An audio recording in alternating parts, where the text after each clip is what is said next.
Hey everybody, this is Chubby Dudley, and guess what? I'm eating, I'm winning, and so are you, because you're watching in your head.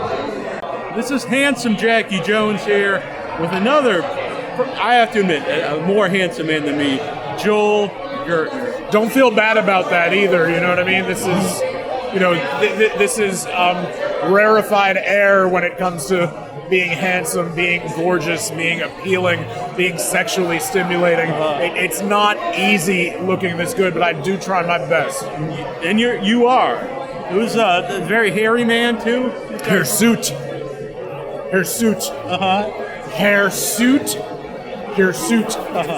You must be very. Are you a cold guy in general? No, I try to be very warm and welcoming. People have told me all day that I look hot in this, and I say to them, thanks for noticing. Right. So, New England Fanfest. What are some of your memories of watching wrestling in New England before you even got into the wrestling? Wow. Gosh. I grew up, I'm from Brooklyn, New York. So one thing that the New York City area and New England shared in common was ICW and International World Class Championship Wrestling, the Savoldis. The same way they promoted New York, New Jersey, they were up in Massachusetts quite a bit as well. So I think we've then seen a lot of the same people growing up. For me, right before I got in the business, I saw a lot of people that I wound up working with, like Tommy Dreamer bring that and up, Taz. since so many of those guys went on to ECW stars. A lot of them did. Yeah, so that's some kind of Massachusetts and New England wrestling that I've watched. And then I lived in Waterbury, Connecticut for 2 or 3 years. So I was familiar with the local scene. I worked with Jason Knight on Acid Championship Wrestling and Assault Championship Wrestling. I promoted my own company, MXW, in Wallingford, Connecticut. So gosh, I guess all of that. I've performed for Sheldon Goldberg and ECW, so a ton of stuff.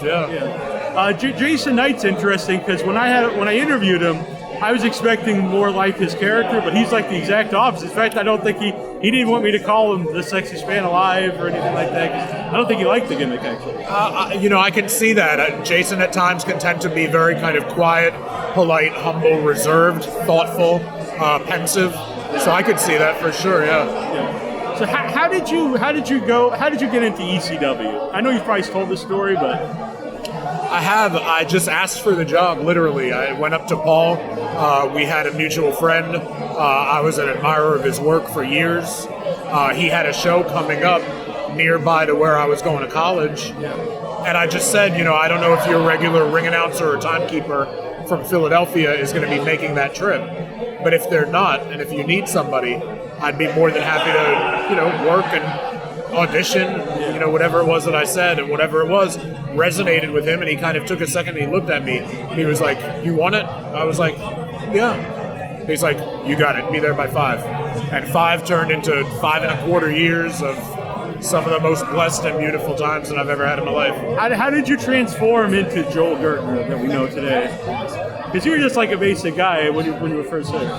Yeah, the quintessential stud muffin was a work in progress. I went from being a ring announcer to a foreign language ring announcer. By the time I was becoming a stud muffin type, I became a heel ring announcer, and then kind of a full-fledged manager of the Dudleys. I took total elimination. They put me in a neck brace. I didn't want to stop styling, so the neck brace got patterned. He's right over there, yeah. There was one night in Reading where it felt like it was 125 degrees inside. So I asked if I could work without a shirt because I thought it would only help further the gimmick. They said yes. So that's how I went from having kind of black suit, white shirt, red bow tie, company colors, to just getting rid of the shirt. So first the shirt was gone. By the time I took total elimination, now I'm in the neck brace. So again, it was a real work in progress. Everything just happened kind of step by step. Was that always in your mind, like you wanted to, maybe if you didn't know the exact character, like you wanted to be more than just the basic ring announcer? Yes. When I was on the independent circuit before ECW, I did some ring announcing and I did some refereeing. But what I was always striving to do and preferring was to be Joey Jaguar, which was a heel manager. Right. So quintessential stud muffin isn't exactly Joey Jaguar, who was a rich snot-nosed punk kid with a silver spoon in his mouth, that kind of thing. but similar enough to where, yeah, I definitely was hoping that along the line it would turn out the way it did, and I'd be able to be more of a personality than, I hate to say, just a ring announcer, because a great ring announcer like a Howard Finkel type, like a Gary Capetta who's also here, they help make a product, and I, you'll never find a bigger mark for ring announcers like that than me, but yeah, I was always hopeful. And it's interesting too, because that was like a time when I think if you would have went with the idea of I'm going to be a manager, you might not have had the success because it was kind of dying out.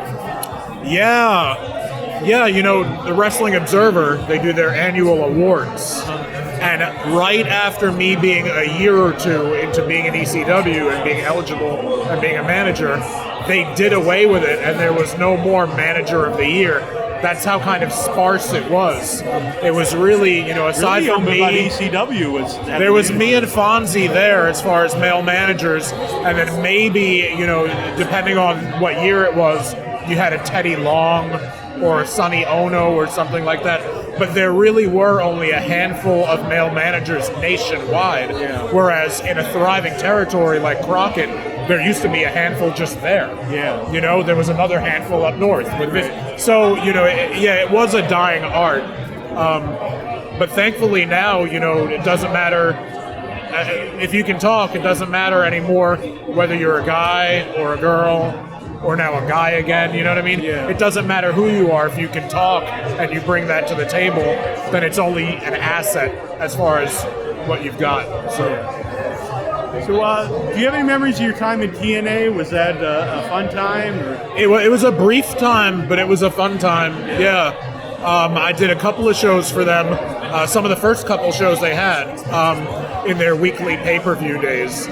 And then aside from that, I worked with them on their ECW reunion show, Hardcore Justice, in the summer of 2010. And that's really the extent of what I did. So maybe 3 or 4 shows. Okay. You ever think about going to Alabama and getting the neck checked out by like Joseph Andrews or something? I'm afraid if the neck heals, what am I going to be doing at conventions like this? I might just be the next guy. You know what I mean? So where does one get a neck brace like that? Well, you can get one from me. Well, that would be the idea. Aside from that, they're so super rare. I mean, it's kind of a trade secret. It's like, I don't know that I'm able to tell you, but you could always go to your pharmacy and get a cervical collar, a soft cervical neck collar. I had one briefly in middle school, 7th grade.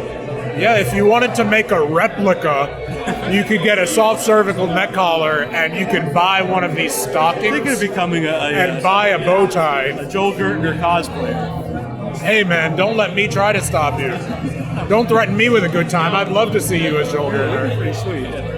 Well, I appreciate this. I'm always a huge fan of yours. Thank you, man. Not just because you're sitting there next to me, but yeah, always a huge fan. Thank you, handsome Jackie Jones. Thank you. If that is your real name. It is. And we share a phrase, eargasms. I've been saying it for years on the show, and I know it's a phrase of yours. I love it. Yeah. I love it. Well, keep watching and listening to IYH and have yourself an eargasm. And also have one on my podcast, the 69-minute eargasm, which you can find everywhere. Exactly. Subscribe to my Joel Gertner YouTube channel, too. Very good. Thanks, man. Thank you, dude. Yeah, really appreciate it.